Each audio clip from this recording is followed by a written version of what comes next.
United nation security council क्या है, क्यों इंपॉर्टेंट है, इंडिया के परमानेंट सीट की डिमांड और रिसेंटली हुए यूनाइटेड नेशंस जनरल असेंबली में रशिया, भूटान और ब्रिक्स जैसे देशों ने इंडिया का सपोर्ट क्यों किया, आइए समझते हैं इस वीडियो में।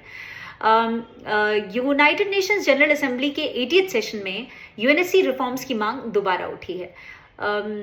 भूटान के प्राइम मिनिस्टर ने यूएनएससी को एक्सपैंड होने की बात करी है और इंडिया और जापान जैसे देशों को परमानेंट सीट की वकालत करी है। दूसरा, रशिया के फॉरेन मिनिस्टर सर्जी लैवरोव ने भी ओपनली इंडिया और ब्राजील के परमानेंट सीट को सपोर्ट किया है। ब्रिक्स जैसे देशों ने कहा है कि यूएनएससी को और ज़्यादा डेमोक्रेटिक, रिप्रेजेंटेटिव, इंक्लूसिव और इफेक्टिव होना होगा। UN secretary general Antonio Guterres ने भी कहा है कि यूएनएससी का स्ट्रक्चर 1945 के वर्ल्ड को रिप्रेजेंट करता है, ना कि 2025 के वर्ल्ड को। ये एक बहुत important moment है इंडिया के लिए, जो the support that India is getting from outside that increases the chance of India's permanent membership in UNSC. UNSC actually UN का एक बहुत इम्पॉर्टेंट ऑर्गन है जो इंटरनेशनल पीस और सिक्योरिटी मेंटेन करता है। इसके 15 मेंबर्स होते हैं, 5 permanent members UK, US, France, Russia और चाइना है। इनके पास वीटो पावर है और ये कोई भी रेजोल्यूशन अकेला रोक सकते हैं। 10 नॉन परमानेंट मेंबर्स जो हर 2 साल के लिए इलेक्ट होते हैं और इनके पास वीटो पावर नहीं होती। यूएनएससी के डिसीजंस बहुत हैवी होते हैं, जैसे सैंक्शंस लगाना, पीस कीपिंग मिशंस भेजना या कभी कभी मिलिट्री एक्शंस को अप्रूव करना। इंडिया को परमानेंट सीट क्यों चाहिए? क्योंकि रिप्रेजेंटेशन की अगर बात करें तो यूएनएससी का जो स्ट्रक्चर है वो 1945 के वर्ल्ड मैप को सपोर्ट करता है।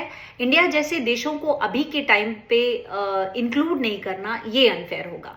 पॉपुलेशन और डेमोक्रेसी की बात करें तो इंडिया वर्ल्ड का सबसे ज़्यादा पॉपुलेटेड कंट्री है, लार्जेस्ट डेमोक्रेसी है, उसकी वॉइस यूएनएससी तक पहुंचनी चाहिए। India is the largest, 5th largest in fact economy of the world and is growing rapidly. India UN के पीस कीपिंग मिशंस में एक बहुत बड़ा कंट्रीब्यूटर है। एशिया में चाइना की मोनोपोली है, अगर इंडिया को परमानेंट सीट मिल जाती है तो एक काउंटर बैलेंस बनेगा।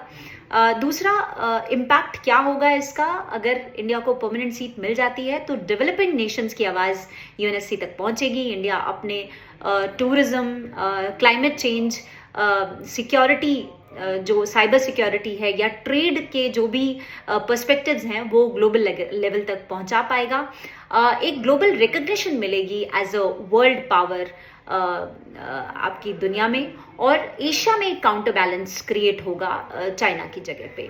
यूएनएससी रिफॉर्म्स इतने इजी नहीं है क्योंकि जो परमानेंट मेंबर्स हैं दे विल नेवर वांट कि उनका पावर डाइल्यूट हो, लेकिन रशिया, भूटान और ब्रिक्स के देशों के सपोर्ट की वजह से या उनकी वॉइस की वजह से इंडिया के चांसेस काफ़ी स्ट्रांग हो रहे हैं।